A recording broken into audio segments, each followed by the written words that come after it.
Yang dimuliakan Allah Subhanahu wa Ta'ala. Pertama-tama mari kita panjatkan puji dan syukur kehadirat Allah Subhanahu wa Ta'ala yang telah melimpahkan kepada kita nikmat iman dan Islam, nikmat sehat walafiat, nikmat panjang umur, sehingga kita dapat berkumpul kembali di tempat yang mulia ini dalam rangka melaksanakan sholat zuhur berjamaah, dilanjut dengan kita bermuzakarah membaca hadis-hadis Rasulullah SAW sebagai pegangan dalam kehidupan kita untuk meraih kebahagiaan dunia dan akhirat. Salawat serta salam semoga tetap terlimpahkan kehadirat junjungan alam yakni Habibana wa Nabiyana Nabi Muhammad sallallahu alaihi wa alihi wasallam. Semoga kita selaku umatnya yang selalu dan senantiasa berselawat kepada beliau yang cinta serta menjunjung tinggi sunnah dan ajarannya, mendapatkan syafaat uzma di yaumil qiyamah nanti. Rasulullah sallallahu alaihi wasallam bersabda, "Istaghfiru min qawli la hawla wa la quwwata illa billah fa innaha tadfa'u tis'ata wa tis'ina baban min ad-durri annaha al-ham wa al-qayli anjam." Kata Rasul, perbanyak olehmu, istaghfiru, perbanyak olehmu, min qawli la hawla wa la quwwata illa billah, dari mengucapkan la hawla wa la quwwata illa billah. Bahasa istaghfiru di sini fi'il amr umum. Silahkan kalau udah bahasa ini perbanyak. Mau 3 kali, mau 10 kali, mau 21 kali, mau 1000 kali, silahkan. Perbanyak oleh min qawli la hawla wa la quwwata illa billah, perbanyak olehmu dari mengucapkan la hawla wa la quwwata illa billah.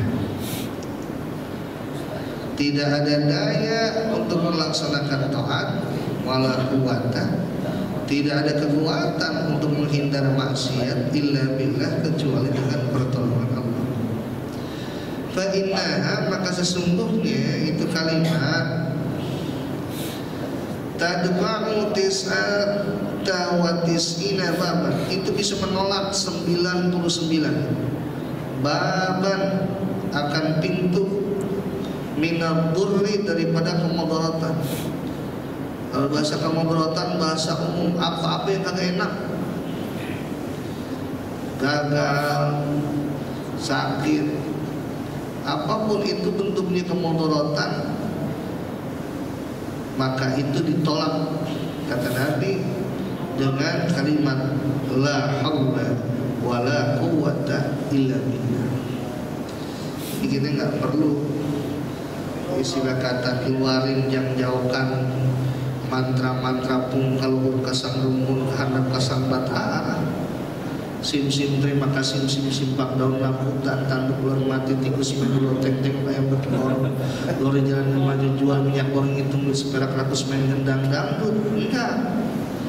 Nih Nabi kasih tahu, kalau pengen dihindarkan dari kemudaratan, kalau pengen dihindarkan dari segala apa yang gak enak, kalau di jalan biasa, kalau kita bahasa di jalan, kalau nggak nubruk ditubruk. Maka untuk menghindarkan itu, sebelumnya kita banyakin baca la haula wa la quwwata illa billah. Itu bentuk ditubruk atau nubruk, itu bentuk daripada kemudaratan. Nggak enak kita di jalan. Apapun itu yang bersangkutan dengan keluarga kita, sama anak sekolah, kita kerja, titip ke Allah, jangan sampai kenapa-napa. Apalagi sekarang banyak penculikan, ada anak diculik, titip ke Allah, la haula wa la quwwata illa billah. Sebab yang membelokkan hati setiap orang itu adalah Allah. Yang menggerakkan hati seseorang itu adalah Allah. Ini Masya Allah. Kalau kita mau amalin silahkan fadhol. Perbanyak baca la haula wala quwwata illa billah. Istausu bin nisa'i khairan. Berwasiatlah kamu sekalian bin nisa'i akan wanita, khairan akan kebaikan. Minta wasiat menyangkut wanita akan kebaikan. Fa innal mar'ata, maka sesungguhnya wanita itu khuliqat, diciptakan min dilai aqwaja, daripada tulang rusuk yang bengkok sebelah kiri. Nah, kita mesti sering-sering bahasa istausu. Kalau saya lihat dari kata-kata istausu asal dari wasok, kemasukan hamzah sinta di awal. Ini kalau dalam istilah ilmu ma'ani atau ilmu sorof, lompatnya nanti juga ada namanya tolabul fikli, punya makna nyuprih, punya makna minta. Kudu sering-sering minta nasihat mengenai kita punya istri, mesti bagaimana kita. Kenapa? Kita punya istri itu diciptakan min dilai aqwaj, daripada tulang rusuk iga yang bengkok. Wa inna aqwaja syai'in fiddolai a'lamu, maka sesungguhnya yang paling bengkok di antara tulang rusuk itu yang paling atas. Fa in dhahabta, maka jika engkau hendak berangkat tukimu, engkau pengen lempengin, kasar tahu, bisa jadi engkau patahin dia. Wa in tarotahu, apabila engkau tinggalkan, engkau nggak mau benerin itu tulang yang bengkok, lam yazal aqwaja, terus-terusan dia bengkok, tambah bengkok. Maka mohon maaf, orang perempuan itu sebelah kakinya, kata Rasul, sebelah kakinya ada di surga, sebelah kakinya ada di neraka. Apa artinya? Gampang masuk surga, gampang masuk neraka. Dia ngandung 9 bulan, dia ngelahirin, pahalanya besar sekali. Dia cuci pakaian keluarganya, dia masak makan buat suami dan anaknya, dia masak air, dia bangunin suaminya, dia urus keluarganya. Masya Allah, besar sekali pahalanya di hadapan Allah Subhanahu wa Ta'ala, sekaligus gampang masuk neraka. Kenapa? Itu dia. Emang yang paling rajin di rumah tangga itu kaum hawa, kaum perempuan.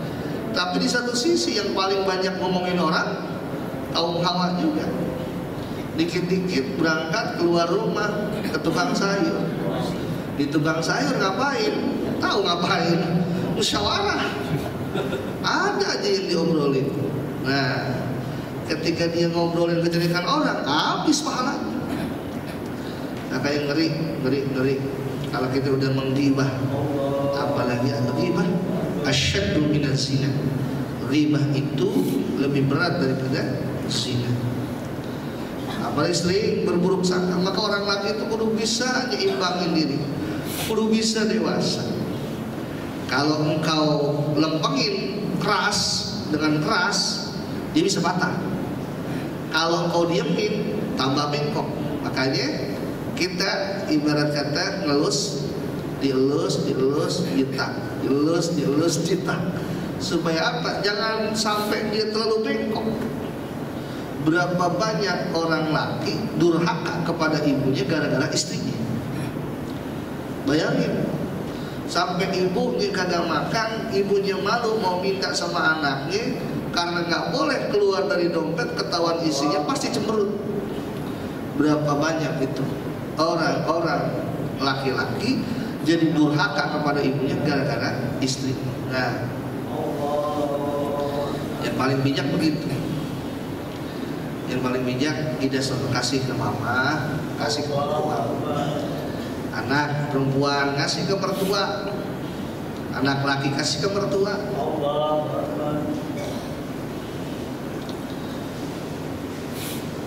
Asri'u bil janazah, segerakan dengan jenazah. Kalau ada jenazah cepet-cepet,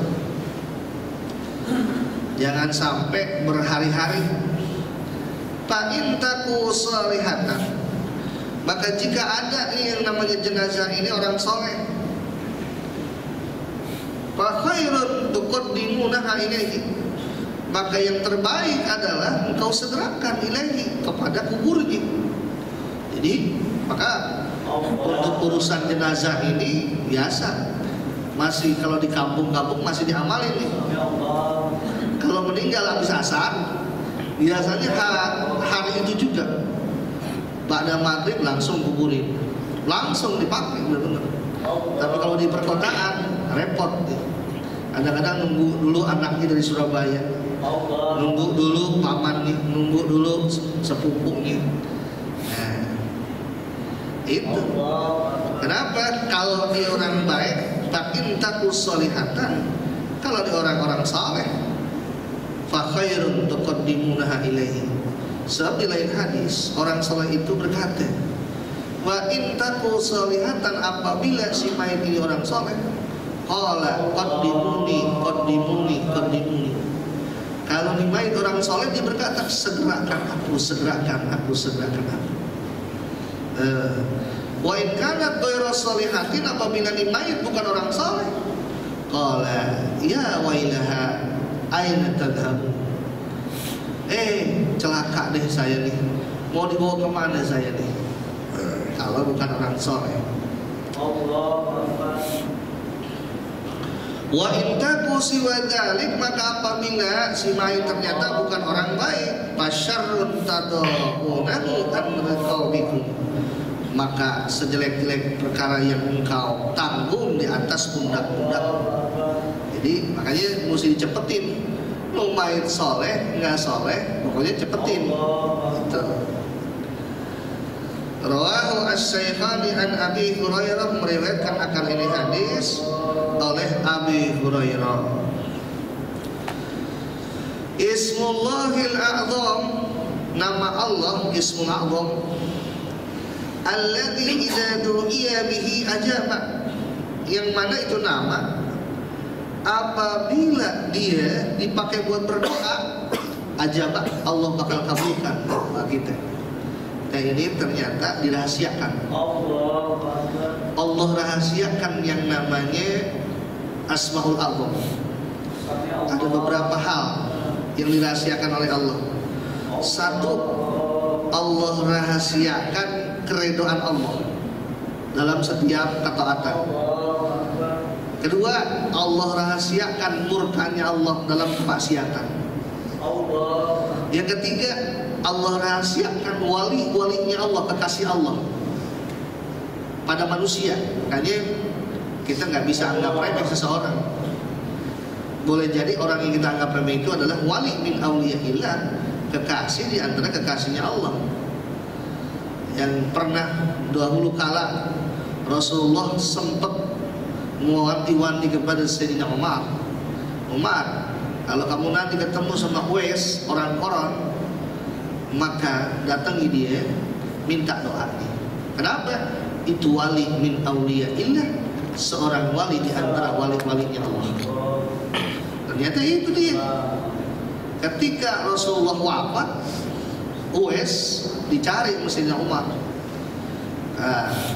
Orang setempat kira bukan Uwais itu, sebab Uwais yang dimaksud itu ternyata yang sering diejek sama anak-anak, dibanjolin sama anak-anak, dicaci, dimaki, tukang angkat domba. Sementara yang nyari Amirul Mukminin, presiden kalau kita. Atau dikasih tahu ada Uwais juga tuh yang di lapangan mainnya suka main sama anak-anak.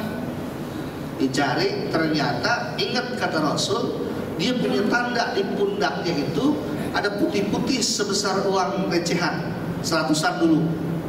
Pas dilihat bener ada. Nah, minta doanya sebab dia adalah wali min auliyaillah. Sebab wali-wali Allah itu maktumun bisifatil basyariyah. Dia disembunyikan dengan sifat-sifat kemanusiaannya. Enggak mau maskur dirinya, enggak mau terkenal dirinya. Iya, ngumpet aja udah. Pengen dianggap orang biasa aja udah. Itu disembunyikan oleh Allah. Dan yang terakhir apa? Allah sembunyikan Asmaul A'zam. Yang mana Asmaul A'zam ini kalau dibaca sekali Allah langsung dijawab. Seperti doa dulu ada ulama di zaman Nabi Sulaiman namanya Asob bin Barqayah. Ketika saat Nabi Sulaiman itu menawarkan, kira-kira ada nggak orang yang bisa memindahkan singgasana Ratu Bilqis di kerajaan? Langsung nunjuk, angkat tangan jin Ifrit. Jin Ifrit ini adalah jin yang paling sakti di kalangan bangsa jin. Saya bisa. Secepat apa? Kata Nabi Sulaiman. Sebelum ente bangkit dari singgasana ente, ada yang lebih cepat. Langsung saat itu ada seorang ulama namanya Asob bin Barqayah. Nah, saya bisa lebih cepat. Secepat apa? Sebelum antum ketik, wahai Nabi Sulaiman, ketik, plok, langsung dah ada. Ternyata di dalam tafsir Jalalain saya buka, yang dipakai itu adalah Asmaul A'zam. Ya, ada ulama, pendapat ulama mengatakan Asmaul A'zam itu adalah kalimat Ya Allah. Ada pendapat pula yang mengatakan Ya Hayyu Ya Qayyum. Ada pula yang mengatakan Ya Dzal Jalali wal Ikram. Buat kita yang mungkin nggak tahu, di antara Asmaul Husna yang ada yang 99, udah baca aja semua. Kali aja satu ada yang kena. Maka di saat itu idza du'iya bihi aja apa? Kalau kau berdoa dengan Asmaul A'zam itu, Allah bakal kabulkan segala doa dan permohonan. Kalau pengen lihat Asmaul Husna itu ada di dalam Quran tuh, ada yang 99. Di antaranya pasti itu ada yang namanya Asmaul A'zam. Wa idza su'ila bihi a'ta. Maka apabila diminta dengan Asmaul A'zam, Allah akan kasih. Dakwatu Yunus bin Matta, seperti doanya Nabi Yunus bin Matta. Ijabah. Isma'u wa ati'u, dengerin, turutin. Wa inistu'mila alaikum abdun habasyun ka'anna ra'sahu zabibatan. Dengerin, turutin. Walaupun yang nyuruh, yang merintah, yang kasih nasihat seorang budak Habasyun. Habsyi itu orang daerah Afrika. Kulitnya dari atas ke bawah hitam semua. Keluar kelihatan putih itu kalau dia lagi nyengir. Kelihatan putih apanya? Giginya doang. Walaupun yang nyuruh budak orang Habsyi, orang Habasyah, kalau itu benar ambil. Maka ini yang sering kita dengar dulu almarhum Kiai Haji Zainuddin MZ. Kalau yang keluar dari bujur ayam, telur, ambil. Tapi kalau yang keluar dari bujur bangsawan, kuning, bau, ambil jangan. Jangan. Azas manfaat. Jangan lihat siapanya, tapi apa yang dia sampaikan. Maka ada satu hadis Rasul yang bersabda, undur makila wala tanzur man qala. Pikirin apa yang dikatakan, jangan berpikir siapa yang berkata. Biar kata itu orang yang berkata orang Habsyi, orang yang kulitnya hitam, orang kampung. Kalau itu baik buat kita, kenapa enggak? Azas manfaat, ambil yang baik, buang yang buruk. Khutbah sobat dan makanan. Ini kadang-kadang mau siapa dulu, kalau yang ngomong ke orangnya pernah keluar di televisi baru nih. Kalau yang ngomong orangnya keluar dari mobil, wah hebat nih. Nggak harus begitu. Berapa banyak ucapan-ucapan bijak, kata-kata hikmah muncul dari orang-orang yang kadang-kadang dianggap remeh. Luqmanul Hakim, bagaimana orang memandang beliau, budak sahaya. Luqmanul Hakim, orang yang kulitnya hitam legam. Apa bahasa bijak yang muncul dari ucapannya? Ketika saat anaknya itu sudah menginjak dewasa, Diajaklah tuh anak naik keledai. Anak naik keledai, Sayyidina Luqmanul Hakim nuntun lewat satu perkampungan. Apa kata orang? Dasar anak kurang ajar, enak-enakan dia naik di atas keledai, bapaknya disuruh nuntun. Langsung, Pak, saya disangka kurang ajar katanya Pak. Ya udah dah saya turun, bapak yang naik. Apa kata orang? Dasar bapak kurang ajar, enak-enakan dia naik keledai, anaknya disuruh nuntun. Ya Pak, katanya bapak kurang ajar. Ya udah dah kita naik berdua deh. Akhirnya apa kata masyarakat? Dasar nggak berkebinatangan, nggak kasihan, tahu keledai kecil dinaikin berdua, Pak, katanya begitu Pak. Ya udah dah jangan ditaikin lah Pak. Dasar nggak punya pikiran, ada kendaraan nggak ditaikin. Ya udah dah Pak, kita gotong aja berdua dah. Akhirnya digotong itu keledai. Apa kata Luqman? Itulah masyarakat. Kalau engkau tidak punya ilmu dan tidak punya prinsip, engkau akan terombang-ambing. Maka disinilah kita perlunya punya ilmu, perlunya punya prinsip. Dengan ilmu ibadah kita nggak bakalan ragu-ragu. Yang suka ragu-ragu yang nggak punya ilmu. Makanya diatur di dalam fikih seringkali diulang-ulang. Kalau kita dalam satu rakaat, dalam satu sholat, kita ragu 2 apa 3, 2 apa 3, istishabul hal. Dalam kaidah fikih dikatakan ketika ragu berapa jumlah rakaat yang sudah kita lakukan, 2 atau 3, 2 atau 3, ambil yang mana? Yang lebih sedikit berarti ambil 2. Kayak gitu. Kita habis sholat maghrib masih punya wudu, datang waktu isya ragu, udah batal apa belum? Udah batal apa belum? Irji ilal asli, al aslu qawiyun, kembali kepada asal. Asal itu yang lebih kuat. Asalnya punya wudu nggak? Punya, maka kembalilah kepada asal. Asal kita punya wudu berarti belum batal. Nggak ada keraguan. Kayak gitu. Lagi di warung kita makan pisang goreng 3 apa 4? 3 apa 4? Pilih yang mana? Pilih yang 4, jangan yang 3. Jangan sampai timbul kasus darmaji, dahar 5 aku hiji. Kayak gitu. Supaya apa? Supaya nggak bimbang, supaya nggak ragu agama tuh. Kayak begitu. Kalau engkau nggak punya ilmu, kalau engkau nggak punya prinsip, sudah kita terombang-ambing. Makanya silakan. Kita punya saudara-saudara, teman-teman kita. Ada orang sholat kunut, pakai kunut, silakan. Kenapa? Anda punya dalil? Iya, punya dalil. Nggak pakai kunut? Iya, punya dalil? Iya. Amalkan yang Anda yakini. Jangan Anda ragu dalam ibadah Anda. Seperti itu. Dan Al-Imam Syafi'i, para imam-imam madzhabul arba'ah, itu pun mengajarkan demikian kepada kita sekalian. Da' ma yuribuk ila ma la yuribuk. Tinggalkan apa yang meragukan engkau menuju apa yang meyakinkan engkau. Itu kalimat bijaksana sekali dari seorang Luqmanul Hakim. Jadi kembali lagi, jangan lihat siapa orangnya yang memberi nasihat kepada kita. Walaupun anak kecil kasih nasihat, lagi di jalan kita nemu uang 100.000, coba kita jajanin, jangan.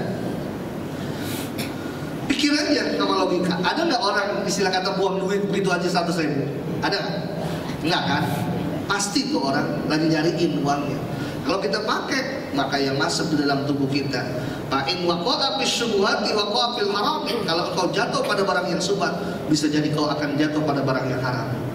Tuh, kayak gitu. Boleh jadi dia akan lagi nyari-nyari, dia sedang mencari-cari uangnya. Maka agama itu menganjurkan awas, tinggalin apa yang melakukan engkau. Kayak gitu. Jangan diambil, lebih baik. Nanti tuh orang yang ambil.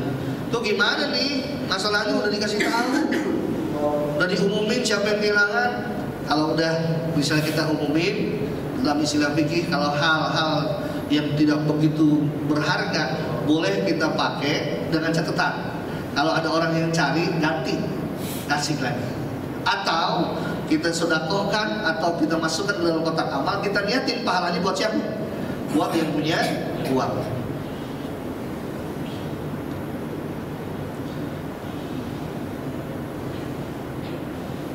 Asyadun nasi balaan al-anbiya, manusia yang paling berat menerima cobaan al-anbiya, para nabi. Kita Kita mah belum seberapa kalau dikasih cobaan. Summal amsal fal amsal, lalu yang seumpama dan seumpamanya, artinya turun menurun. Para nabi, para wali, mukmin saleh, terus yubtalar rajulu ala hasabi dinihi, maka dicoba seorang laki-laki menghitung kadar keimanannya, tingkat keyakinannya, keagamaannya. Fa in kana fi dini sulban istadda balak, maka apabila di dalam agama itu udah keras, istadda, maka keras pula balaknya. Wa in kana fi dinihi riqqatan, maka apabila di dalam agamanya itu masih lembut, ubetulia ala qadri dinihi, maka dia dicoba dengan kadar keagamaannya. Fama yabraqul bala'u bil abdi hatta yatrukahu yamshi al abdi, maka tak henti-hentinya cobaan kena kepada seorang hamba sampai dia tinggalkan apa? Yamshi al ardi, berjalan di atas bumi. Artinya selama dia hidup, selama itu dia bakal dicoba oleh Allah Subhanahu wa ta'ala. Maka kalau ada orang berkata, aduh udah gak kuat nih, istilah kata menerima cobaan, berarti dia udah bosan hidup di alam dunia. Wa ma alaihi khati'ah, dan tidak ada baginya satu kesalahan. Jadi buat kita, cobaan apapun yang Allah berikan, kalau yang istilahnya kita mundang banding dengan cobaan yang diberikan oleh Allah kepada para nabi, kita belum seberapa. Nabi Muhammad dicoba oleh Allah dengan begitu hebat dan dahsyatnya tantangan dari kaum Quraisy, dari kaum kafirin, orang-orang di zaman jahiliyah, disambit, diludahi, dilempari kotoran onta, dicaci, dimaki. Padahal hati beliau begitu sangat jernih, begitu sangat bersih. Beliau saja yang hatinya bersih dicoba oleh Allah, yang dosanya istilahnya dijamin oleh Allah. Pokoknya liyaqillakallahumma taqaddama min dzambi, dosamu yang dulu, sekarang maupun yang akan datang dijamin diampuni oleh Allah. Cobaannya Masya Allah begitu berat. Apalagi kita yang hati kita banyak kotornya, banyak dosanya. Maka kembali lagi, buat orang-orang yang dicoba oleh Allah Subhanahu wa ta'ala, biasanya yang berasa cobaan itu kalau dicoba yang pahit. Kalau anak muda putus cinta, kalau orang tua agak punya duit dikasih sakit, orang usaha gagal, punya proyek kagak tembus, tukang objek gagal, musuhnya hilang, atau kagak dikasih komisi, tuh yang pahit-pahit. Tapi yakin dan percayalah, di lain hadis, innallaha idza ahaba abdan ibtalahu, sesungguhnya Allah kalau dia cinta kepada seorang hamba, dia coba hamba itu.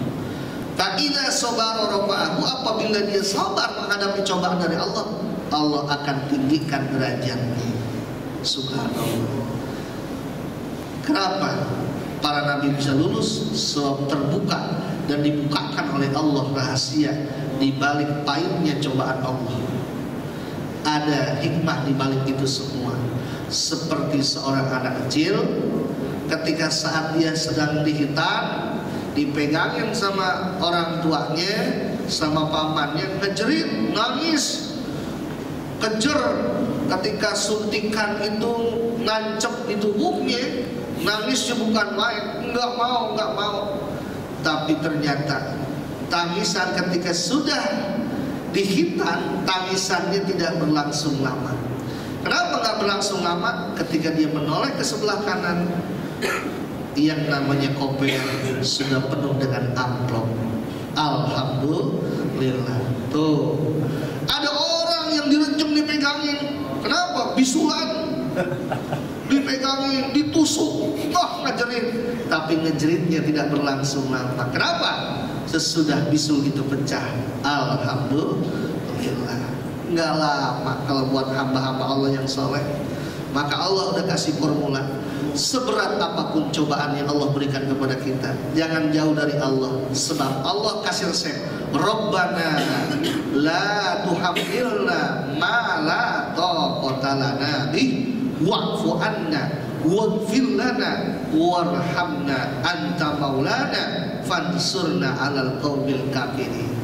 Itu kuncinya. Ketika kita merasakan, ya Allah, cobaan begitu berat datang silih berganti.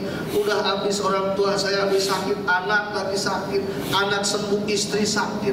Langsung ngadu ke Allah, Rabbana wala tuhammilna ma la taqata lana bih wa'fu anna waghfir lana warhamna anta maulana fansurna 'alal qaumil kafirin.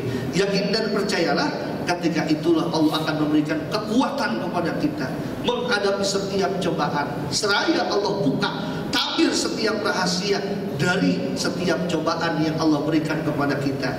Boleh jadi dari cobaan itu, dari bala itu Allah ingin hapus dosa-dosa kita.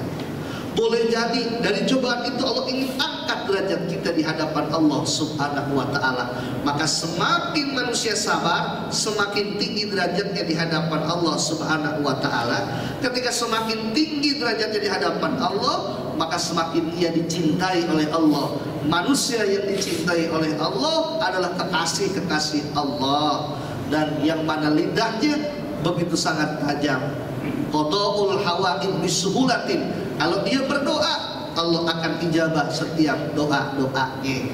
Ternyata itu di antara batu loncatan supaya jadi tambah dekat kepada Allah Subhanahu wa ta'ala. Dan kebanyakan hamba Allah dicoba dengan kepahitan, dia lulus, tambah dekat dirinya kepada Allah Subhanahu wa ta'ala. Nah, ini di antaranya satu pedoman buat kita. Kalau berpijak dari hadis ini, jangan ngerasa berat, toh di atas langit masih ada langit, di bawah bumi masih ada bumi. Seberat apapun kita dikasih cobaan, masih ada yang lebih berat ngerasain daripada kita. Belum seberapa kita mah, baru timbang puyeng ada orang yang palanya udah gak ada orang yang kakinya gak ada. Dan begitu berat cobaan yang mereka rasakan, melebihi dari apa yang kita rasakan. Maka kita bermohon kepada Allah, mudah-mudahan dalam menghadapi itu semua kita diberikan kekuatan oleh Allah Subhanahu wa ta'ala, sabar dalam menghadapi cobaan-cobaan dari Allah Subhanahu wa ta'ala. Sebab yakin dan percayalah, Allah senantiasa berpihak kepada orang yang sabar. Innallaha ma'as sabirin. Al-Fatihah. Bismillahirrahmanirrahim. Alhamdulillahirabbil alamin. Ar-Rahmanir-Rahim. Maliki yaumiddin. Iyyaka na'budu wa iyyaka nasta'in. Ihdinas siratal mustaqim. Shiratal ladzina an'amta 'alaihim ghairil maghdubi 'alaihim waladdallin. Bismillahirrahmanirrahim. Alhamdulillahirabbil alamin. Allahumma shalli ala sayyidina Muhammad wa ala alihi washabbihi ajmain. Allahumma la tada' lana fi maqamina hadha dhanban illa ghafartah, wa la hamman illa farajtah, wa la hajatan illa qadaitah, wa la maridan illa shafaitah, wa la dhalan illa hadaitah, wa la mal'unan illa rahimtah. Ya aziz ya ghafar ya rabbal alamin. Ya Allah, ya Tuhan kami, ampuni dosa-dosa kami, ampuni dosa ibu dan bapak kami, ampuni dosa guru-guru kami ya Allah, ampuni dosa saudara-saudara kami, ampuni dosa orang yang mencintai dan menyayangi kami, ampuni juga dosa orang yang membenci dan menzalimi kami, ampuni juga dosa orang yang pernah kami zalimi. Wahai Zat yang menggenggam setiap rahasia, Engkau yang Maha tahu kegelisahan hati kami. Jangan berikan kami cobaan yang tidak mampu kami untuk memikulnya.